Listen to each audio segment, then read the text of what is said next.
আমার মনে হয় এই জিনিসটা বুঝতে পারলে ভালো যে হইতেছে আমার দেশের সাথে যে হচ্ছে প্রথম আলোর প্রসঙ্গটা আসতেছে ওনাদের মধ্যে যে হচ্ছে ডিফারেন্সের জায়গাটা আছে এইটা আসলে পলিটিক্যাল ডিফারেন্সের জায়গা তো আছেই বা হইতেছে মোরাল বা জার্নালিজমের জায়গা থেকে ডিফারেন্স না, এই ডিফারেন্সটা বরং অনেক বেশি হইতেছে আসলে অ্যাস্থেটিক্যাল ডিফারেন্স।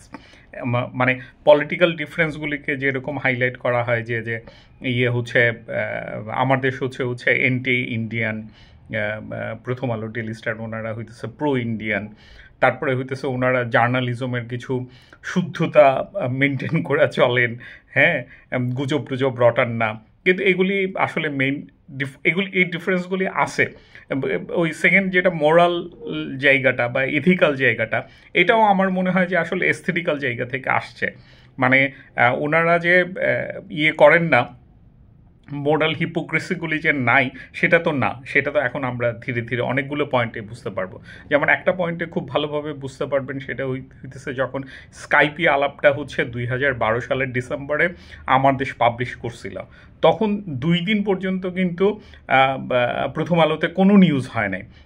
পরের দিন নিউজ হইলো যে আসলে বিচারপতি পদত্যাগ করছেন, কিন্তু কেন পদত্যাগ করছেন, কিভাবে পদত্যাগ করছেন, এই যে ডকুমেন্টটা, এই ডকুমেন্টের ব্যাপারে তেমন কোনো আলাপই আর আসে নাই। তো ওইটা তো আসলে ইয়ের মধ্যে, সততার মধ্যে পড়ে না জার্নালিজমের। তো ওইটা নিয়ে পরে কখনো কথা বলবো না।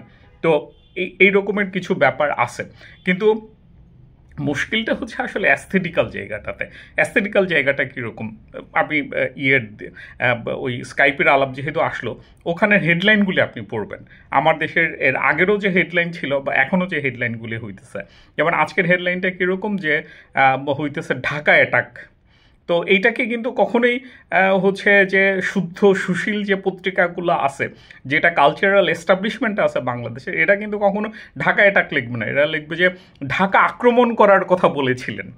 ঠিক আছে, তারপরে ধরেন স্কাইপের যে হেডলাইনটা ছিল যে হইতেছে গভর্নমেন্ট গেছে পাগল হইয়া, তো এই পাগল হইয়া কিন্তু ওরা কখনোই লিখতে পারবে না। তো আমাদের এখানে এই অ্যাস্থেটিক্যাল ঝামেলাটা হইতেছে কি, যেমনি আমরা কথা বলতেছি না, এমনি লিখতে গেলে হইতেছে যেন শুদ্ধ বাংলা হইল না। তো আমার ব্যাপারেও এরকম অনেক দিন লোকজন বলছে বানাম ভুল হয়, বানান লিখতে পারে না, শুদ্ধ বাংলা লিখতে পারে না।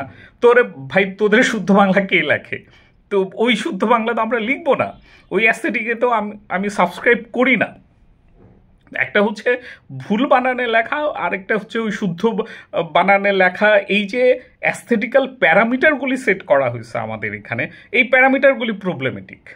আমার কথা হইতেছে যে কোনো বানান মানবেন না এরকম না, কোন ভাষার স্ট্রাকচার থাকবে না সেটা না, কিন্তু যেটা ধরেন হইতেছে যে প্রথম আলোর গং বা বাংলাদেশের যে বাকশালের কালচারাল এস্টাবলিশমেন্ট ঠিক করে দিছে, ওইটাই যে হইতেছে একমাত্র শুদ্ধ প্রমিত বাংলা ভাষায় লিখতে হবে, ওইটা হইতেছে ঝামেলার। আপনারা দেখবেন যে হইতেছে আমার দেশের মধ্যে এই জিনিসগুলিকে না মানার ঘটনাগুলি আছে, এবং ওনারা যে এগুলি মানতে চান না, এইভাবে যে বলতে চান না, এইটা হইতেছে সমস্যা। তো আমার কাছে মনে হয় যে এই জায়গাটা যদি খেয়াল রাখেন, তাইলে ডিফারেন্সের জায়গাটা আরও ক্লিয়ারলি বোঝা যাবে যে আসলে অ্যাস্থেটিক্যাল জায়গা থেকে হইতেছে দুই ধরনের ঘটনা আর কি, এবং এটার এক্সপ্লোরেশনটা সবসময় ডিফারেন্ট আর কি। তো এখন কথা হইতেছে যে আমাদের কাছে ওইগুলি একটু কম সফিস্টিকেটেড মনে হয়, কম অ্যাস্থেটিক্যাল ঘটনা মনে হয়। তো ওই ফাইটটা যে আছে, সেই জায়গাটাকে হইতেছে রিফিল করে সামনে নিয়ে আসে হইতেছে মানে আমার দেশের যে এডিটোরিয়াল যে ল্যাঙ্গুয়েজটা আছে, আমার মনে হয় যে ওই জায়গাটাকে মার্ক করতে পারলে ডিফারেন্সের জায়গাটা আরও ক্লিয়ারলি বোঝা যাবে।